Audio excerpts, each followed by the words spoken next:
The team we chose on the day, we had 6 or 7 injuries actually to key players, and most of our strikers were out. So the team that we went for was Luke Steele in goal, obviously an ex-Man United player. Horden Magnusson, Icelandic international at left back. Nathan Baker, giving us natural balance and strength, left-footed. Aidan Flint, aerial dominance, right-footed, centre-half. Bailey Wright, doing a great job for the team, centre-half, but playing right-back due to the injuries we had. Left midfield, we felt Joe Bryan would give us that, even though he's a left-back really, give us that structure, solidarity and speed in behind to be able to cause them a problem, given the particular tactic. Corey Smith and Marlon Pack, both athletic, mobile, good ball carriers and good on the ball. Right midfield, slightly narrower, Josh Brownhill, giving us sort of industry and quality on the ball.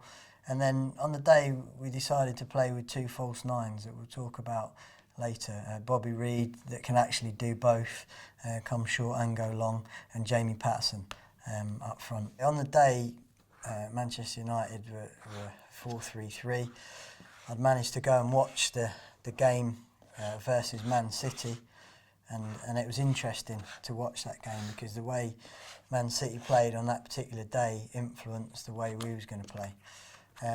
So we was with our 4 at the back, as we've talked about with our team selection.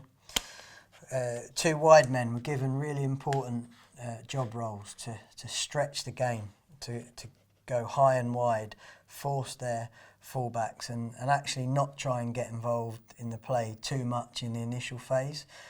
Because what our plan was on the day was to play with almost 2 false nines. When I watched the Manchester City game, I thought that Manchester United's 2 centre-halves were reluctant to go in, and I just felt that it was a big game at home, being on Sky. We had to make sure that we created a numerical advantage in the middle of the pitch against their 3 in the middle. So I wanted it to look like we would have decent possession, decent rotations in the middle of the pitch. And I thought we did it well. We concentrated on a couple of movements. If this false 9, as you'll see with the goal, Jamie Patterson did decide to come out, it was important that we had Joe Bryan inside, again creating that numerical advantage in the middle, while at the same time protecting the counter-attack, because obviously Manchester United is set up to build and to break on you, and they're very athletic, very mobile. So we had to give our full-back protection by the centre-forwards position.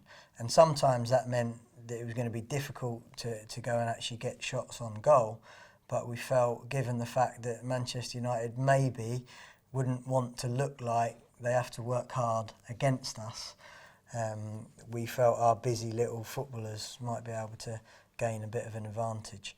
And obviously we had to make sure we had that balance behind the ball, which was very important. At times, Manchester United, we rode our luck through breaks and good bits of quality that they produced during the match. But generally, we had our fair share of possession on the day. It was interesting, the first goal that we scored, fantastic move really. Joe Bryan finds himself on the ball, and then Jamie Patterson, in the position that we talked about, where he's protecting against the counter-attack, receives it in this sort of just outside the half space really, in the channel. Marlon Pack then gets himself into the area again to try and create that numerical advantage. Corey Smith giving us that cover and balance. And it was a good bit of play.